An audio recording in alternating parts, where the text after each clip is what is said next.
I will never forget the day I saw Nneka stand before the warriors. The image haunts me.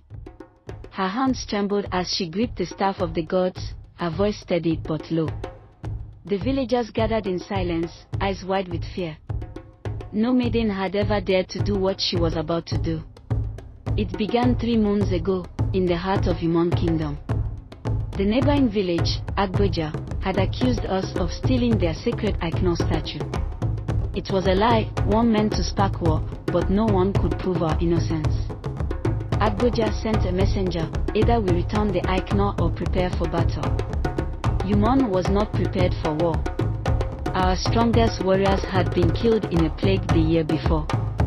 The few we had left were either too old or too young. Chief Okafor called a meeting at the village square. Everyone was there, women, men, even children. The elders were arguing when the messenger returned with new terms. If no warrior is brave enough to fight for Umunne, send one person to swear an oath before the gods. If they lie, the gods will strike them dead. No one spoke. The weight of the gods' judgment was heavy. If we sent someone and they failed, the gods would punish us all. Yet if we didn't send anyone, Agboja would attack. The silence was unbearable, and that's when Nneka stepped forward. I will go, she said. Gasps rippled through the crowd. Nneka was just a maiden, barely old enough to carry water from the stream without her mother scolding. How could she, a young girl, face the gods for a crime we didn't commit? Her mother wailed and held her back, but Nneka's eyes burned with something I can't explain, determination, maybe, or anger. If no one else will, I will.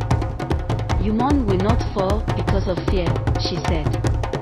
The next morning, Nneka began her journey to Oni's shrine. I followed her in secret. I couldn't let her go alone.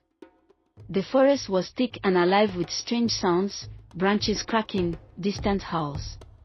Nneka didn't flinch. She carried a small calabash of palm wine, a kola nut, and a white cloth, offerings for the gods. We reached the shrine at midday. The air was heavy and still, as if the forest itself was watching. The priest of Oni emerged from the shadows, his face painted white, his voice deep and echoing. Who dares come before the gods? He asked. Nneka knelt and presented her offerings. I am Nneka, daughter of Umunne. I swear on my life that my people did not take the Icno. The priest's gaze lingered on her, as if searching for cracks in her courage. Then he lit a fire and threw dried herbs into the flames. The smoke rose, swirling like restless spirits. He began to chant, calling on Oni to judge her. My heart pounded as the smoke encircled Nneka. She did not move, even as the flames grew brighter. Then the wind howled through the shrine, and the fire died suddenly. The silence that followed was terrifying. The priest looked at Nneka and nodded. The gods have spoken. Your people are innocent. I wanted to cry out in relief, but I stayed hidden. Nneka stood, her face pale but calm. The priest gave her a staff as a sign of Oni's blessing and sent her back to the village. When we returned to Umunne, the villagers erupted in joy. Nneka had saved us all, but she didn't stay to celebrate. She slipped away quietly, back to her mother's hut. To this day, her courage inspires me. Nneka taught us that bravery isn't about strength or age, it's about standing up when no one else will. And though she lives a quiet life now, the people of Umunne still call her the Brave Maiden.